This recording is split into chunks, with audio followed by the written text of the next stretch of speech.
নমো নমঃ সুপ্ৰভাতম শ্ৰীমদ্ ভগবত গীতামৃত।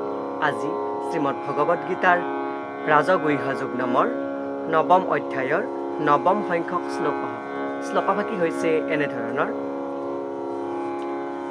নাচ মাং তানি কৰ্মাণি নিবন্ধন্তি ধনঞ্জয়া উদাসীনাবদাসীনাম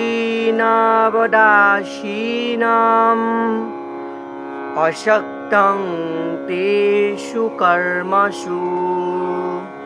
এই বিশিষ্ট শ্লোকভাগীৰ বক্তা হৈছে শ্ৰীমদ্ ভগৱত শ্ৰীকৃষ্ণ। শ্লোকভাগীৰ অসমীয়া অৰ্থ হৈছে এনেধৰণৰ: হে ধনঞ্জয় অথবা ধনক বিজয় কৰা বীৰ অৰ্জুন, এই সকলো কৰ্মৰ ফলত মই কোনো বান্ধোনত নোসোমাওঁ। এই সকলো জাগতিক কৰ্মৰ পৰা মই উদাসীনভাৱে আঁতৰি থাকোঁ বুলি কোৱা প্ৰসংগত পূৰ্বৱৰ্তী শ্লোকৰ প্ৰসংগক্ৰমে ভগৱান শ্ৰীকৃষ্ণই সখা অৰ্জুনৰ আগত এই বিশিষ্ট শ্লোকভাগীৰ অৱতাৰণা কৰিছে। শ্লোকভাগীৰ প্ৰসংগাৰ্থত ভাষ্যকাৰে উল্লেখ কৰিছে যে এই সন্দৰ্ভত অৱশ্যে এই বুলি ভাবিব নালাগে যে পৰম পুৰুষ পৰমেশ্বৰৰ যিকোনো কামেই নাই, তেওঁ কোনো কৰ্ম নকৰে, তেওঁৰ দ্বাৰাই পৰিচালিত হয় বুলিহে ভাবিব লাগে বুলি ইয়াতে ভাষ্যকাৰে উল্লেখ কৰিছে। কাৰণ তেওঁৰ দ্বাৰাই সমস্ত জগতখন পৰিব্যাপ্ত হৈ আছে, তেওঁৰ দ্বাৰাই সমস্ত জগতখনৰ কাৰ্যকৰণ সমস্ত কাৰ্য সুচাৰুৰূপে পালিত হৈ আছে। তেওঁৰ আধ্যাত্মিক জগতখনত তেওঁ সদায়ে ব্যস্ত হৈ থাকে, তেওঁ সদায় আধ্যাত্মিক চিন্তাত নিমগ্ন হৈ প্ৰত্যেকটো জড় কিম্বা জীৱৰে কাৰ্য সুচাৰুৰূপে পালন কৰে, সেয়েহে তেওঁৰ কৰ্ম অধিক। আৰু এই প্ৰসংগত ব্ৰহ্ম সংহিতাৰ ৬ষ্ঠ অধ্যায়ৰ ৫ম সংখ্যক শ্লোকৰ অৱতাৰণা কৰিছে।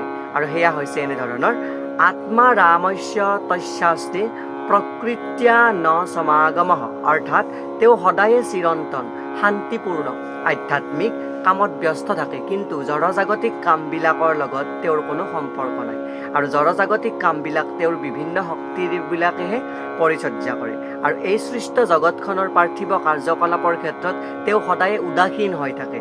আৰু বৰ্তমান শ্লোকত প্ৰয়োগ কৰা যি উদাসীনৱৎ কথাষাৰেৰে এই উদাসীনতাকে বুজাইছে, যদিও পাৰ্থিৱ কাৰ্যকলাপৰ প্ৰতিটো তেওঁ সূক্ষ্মাতি সূক্ষ্ম বিষয়ৰ প্ৰতি তেওঁ নিজৰ কাৰ্যত নিয়ন্ত্ৰণ কৰি থাকে।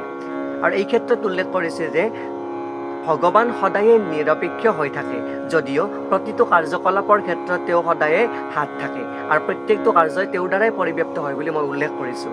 আৰু বেদান্ত সূত্ৰ অথবা ব্ৰহ্মসূত্ৰত উল্লেখ কৰিছে যে বৈষম্য নৈঘৃণ্যেন, অৰ্থাৎ এই বাস্তৱিক জগতখনৰ পৰস্পৰ বিপৰীত বস্তুৰ দ্বন্দ্বসমূহ তেওঁৰ নাই। আৰু তেওঁৰ এই দ্বন্দ্বসমূহৰ অতীত এই বাস্তৱিক জগতৰ সৃষ্টি আৰু লয়ৰ লগত তেওঁ জড়িত নহয়। জীৱসমূহে নিজ নিজ পূৰ্বজন্মৰ কৰ্ম অনুসাৰে বিভিন্ন প্ৰজাতিৰ জীৱসমূহৰ কোনো এটা ৰূপ গ্ৰহণ কৰে, আৰু এই বিষয়ে ভগৱানে কোনো হস্তক্ষেপ নকৰে। অৰ্থাৎ পূৰ্বজন্মৰ ফল অনুসৰিহে এই কাৰ্য সুচাৰুৰূপে পালন হয়। কোনোবা এজন জীৱলৈকে বা কোনো এটা বিশেষ জীৱলৈকে জন্মগ্ৰহণ কৰাত তেওঁৰ কোনো হস্তক্ষেপ নাথাকে বুলি ইয়াতে ভগৱানে উল্লেখ কৰিছে।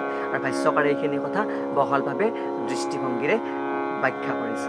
এয়াই উক্ত বিশিষ্ট শ্লোকভাগীৰ সৰল গুণাৰ্থ। ধন্যবাদ।